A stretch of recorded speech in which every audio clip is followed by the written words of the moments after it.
First time meeting. Seems to be going fine. See how he does with being behind, on his own. She's a nice neutral dog. Piquing interest, that's arousal right there. And Bean's going to handle that really nicely. That's over arousal. He doesn't know what to think about the situation. There's a little ball. She's going to give out nice appeasement gestures. He has a nice low tail, arcing. There you go. Watch his tail now, watch. So right now he's erect. He's coming up as dominant. He's retreating to me. Very good. Good boy. He doesn't know what to think of the situation. That's what's happening. Sniffing his stress signs where he's trying to release. There's that tail drop I was looking for. Starting to see his body language come nice and neutral. Really good sign. Good boy. Handling himself nicely. Nice yawn. Another appeasement gesture. Doesn't know what to think about the situation. And there's that shake off that I want to see. Good work. Good job, buddy. Look at you. So, he's not really interested in her. That is totally fine. I want to see him go at his own pace here. She's going to ignore him. That's just who she is. She knows what her job and knows it well.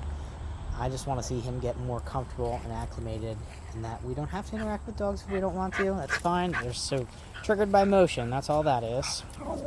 Doesn't know what to think of the situation, and she comes to a halt, and he's like, oh, just kidding. There we go again. We got that sniffing, trying to release some dopamine. He doesn't know what to think of the situation. Walking away, diffusing. This is duration, distance to distraction. So naturally when dogs are uncomfortable with stress up close, they try to retreat themselves if able. That's why on-leash dog interactions go poorly, because they're confined. They have to be close quarters. There's no way to truly express themselves. So he's naturally going to go away, just trying to make himself feel more kosher. We got a nice loose tail carriage now. It's not straight up in the air. We got a nice relaxed face. The panting looks good. The yawning, again, it's an appeasement gesture. You'll see his head slightly go not in her direction. Totally fine. Here he's worked himself up. That's where one of his little focal things happening. It's always triggered by stress so far. Good boy, but that was not a bad one. So we got anxious energy coming out. That's what the pacing's going to be, because, again, he doesn't know what to handle himself. So this is where I'm going to start intervening.